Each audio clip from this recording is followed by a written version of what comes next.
And I have to say this before we go to our first caller. If you wanted to put together 5 men of great experience, great intelligence, great integrity, you'd be hard-pressed to find 5 better than Dennis Brown, Cabot Martin, Bernard Coffey, Ed Hearn, and Richard Cashin. Here they are in a group. Opposing, or at least I assume they're opposing. I don't know if it's in principle or on the details of it. Let's talk now to a gentleman we haven't had the pleasure of talking to on Open Line for many years. We used to talk to him a lot in the old days on other matters. Let's talk to Richard Cashin. Mr. Cashin, you're on the air. Good morning, Bill. How are you, Richard? Great to have you on board here this morning. Well, it's nice to be here. Richard, you have, since your retirement, you have emerged from time to time to make some I would call them profound, insightful pronouncements on various subjects affecting us. You haven't been on a daily basis, but every now and then. And when you do join a group like this and pronounce on the Muskrat Falls, I, for one, sit up and listen. It's of great concern to me. What's your reason for joining this group and making your points on Muskrat Falls? Well, first of all, a naive belief that Newfoundland is a democracy.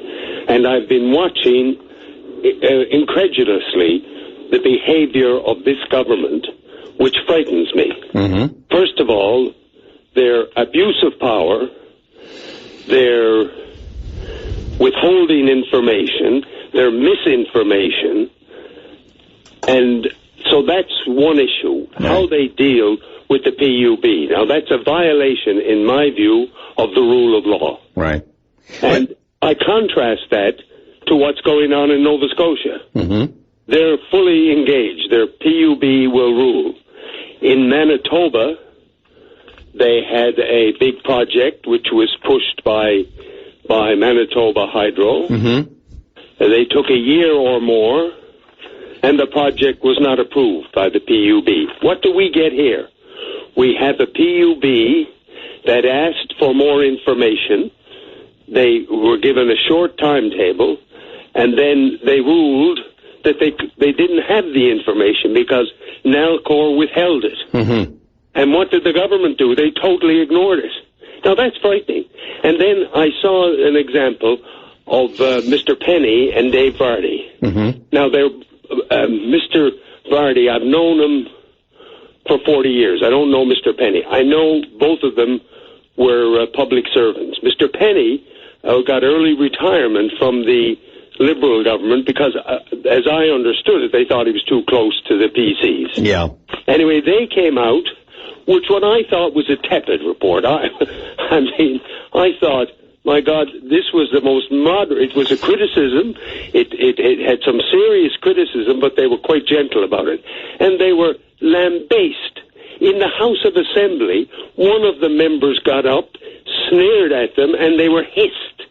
Now, there's a scent of jackboots about that, and I'm watching this behavior. Now, Richard, I've said myself the other night on the air that this government, and the Premier especially, needs to get a small handbook, or maybe a large one, but at least a handbook on elementary democracy. There seems to be a lack of knowledge up there as to how these procedures and processes enshrining democracy have developed over the years. The contempt for the House of Assembly, the contempt for pluralism, the contempt for sort of people who speak out on matters that ought to be lambasted, as you have said.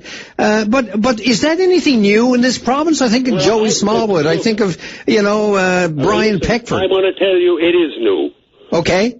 Because I want to tell you the man you served with Joey Smallwood, they called him a dictator. Yeah. He loved the House of Assembly. He loved debate. Yeah. And he had great respect for the rule of law and the court system. Respect for the Parliament. Yeah. And we didn't have this. And now, but they invent facts. I mean, I've suggested to people, it's an old movie, but you should go and watch Peter Zeller's in his movie Being There. Yeah. I mean, I listened to the Premier, she invents facts. Mm. Well, for example, I mean, this, you have to shudder, right? If it wasn't so pathetic, it'd be funny. I mean, she actually having spent time as Minister of Energy, she made a statement attributing the building talking about the experience of Nalcor, taking it back, giving them credit for building Brinko. Well, I mean, and then the Speaker of the House, I heard him, and this is unbelievable. He said Speaker's rulings are not appealable. Yeah, that was amazing. So, but there's a whole series of this. There's a pattern to it, and it's very disturbing. Is it deliberate or is it pure and simple ignorance? Both are pretty frightening. But what do you think it is? Well, I think it could be both, right. And that's even more. And then there, the question that I think every Newfoundlander and Labradorian would ask. Yeah. About this deal, you can get complicated about figures. What are they trying to hide? And that is something that's bothersome, because there's a lot of knowledgeable people, some of whom have not come out, because there's not a Newfoundlanders, particularly of a certain class, that is the governing group, the ones that are more active in public life or in business. They're very, very reluctant to engage in any controversial thing, and I know a number. I mean, if we had a more alive press, they'd be hounding them for their views. Well, just let me jump in here on that. It seems to me that your group, and it's a very, very impressive group, I have to say, your group seems to see a breakdown in democracy at all levels. You just mentioned the media. Your chairman, Ed Hearn, says, quote, "It's not clear to me that the Liberal Party has a formulated policy in relation to Muskrat Falls. It's equally unclear to me what position the NDP has." So part of the problem of this government, as you have depicted it just over the last few minutes, does it come from the fact that the opposition is a pussycat in this province? Well, I don't know. Well, the opposition is treated with contempt. Parliament is treated with contempt. I mean, and the access to information. I mean, and I listen to them come on, the Minister of Justice. I mean, they make things up. They tell us they've improved this. Now, I'm going to tell you what a lot of people believe, that the changes in the Access of Information Act is all part of the plot to keep the facts of Muskrat Falls from the public. Well, what do you think? I mean, there has to be, if people are going to be making allegations against this government, and a lot of people are, what would be the hidden ulterior motive of the government? I mean, what government would want to assume, contingently or otherwise, an $8 billion or $10 billion or $12 billion debt and send the province into bankruptcy deliberately? I mean, are you saying they don't know what they're doing? Well, there has to be an element of that there. I mean, now a lot of people in the short haul are going to get rich out of this. Yeah. And there's a lot of people, therefore, who support the development of Muskrat Falls. There's also a virulent anti-Quebec thing to it. Yeah, that's scary. By the way, if I've used this example to friends, if you knew someone who was obsessed with an individual and who was paranoid and so on like that, after a while you'd say you should get help. Well, it's time Newfoundland got over this business of Quebec. You mentioned Churchill Falls.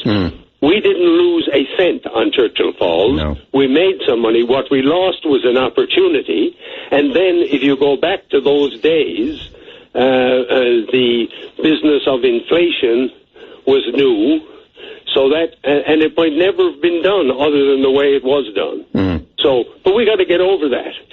And I listened to a minister who, one of the joys of this to them is that they're not going through Quebec. And then I listened to someone else who said to me, but I like the concept.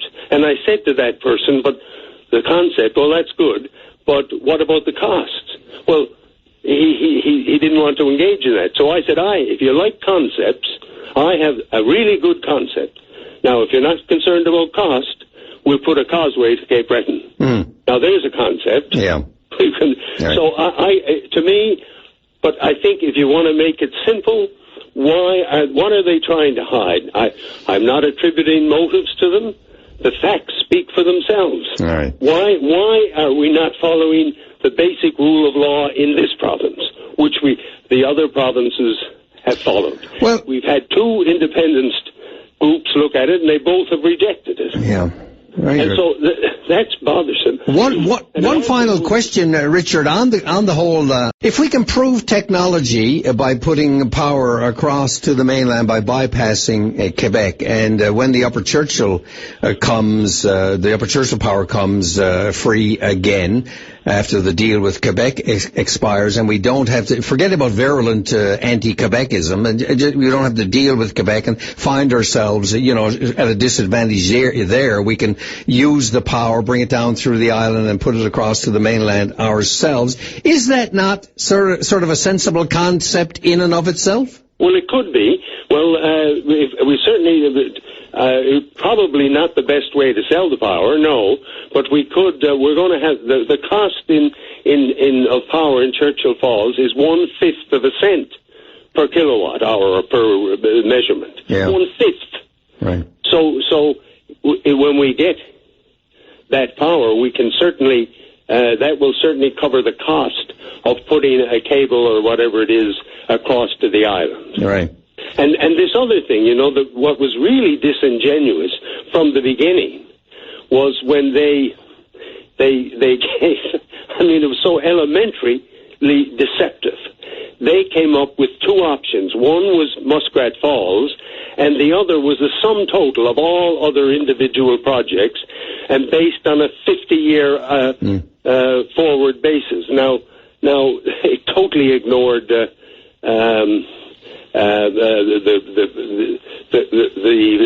access to Churchill power. So the whole thing has been. I never thought it was a good idea, but you can fight about that. Mm-hmm. But what is disturbing, is the treatment of people, the contempt for Parliament, the abuse of power. These are basic elements in democracy. Okay. Richard, listen, it's always a pleasure to talk to you, and I know... Sorry, go ahead. I said that's where this government has failed miserably. All right, and with that parting comment on your part, we'll go to a break. But I look forward to further conversation. I'm sure my colleagues on our shows in VOCM, CFCB look forward to talking to you and your colleagues in the future on your reasons for this, the stand you've taken. And thanks for joining us today and kicking this off. Nice talk. All right, you take care. Same to you. Bye-bye. Bye. Richard Cashin, well known in many capacities, of course, in our province, now joining this group of Dennis Brown, Cabot Martin, Bernard Coffey, and Ed Hearn, who's the chair of the group, against what the government is doing. And you heard Cashin's comments on the anti-democratic, contemptuous of democracy attitude of this government. Please do so. We'll be right back.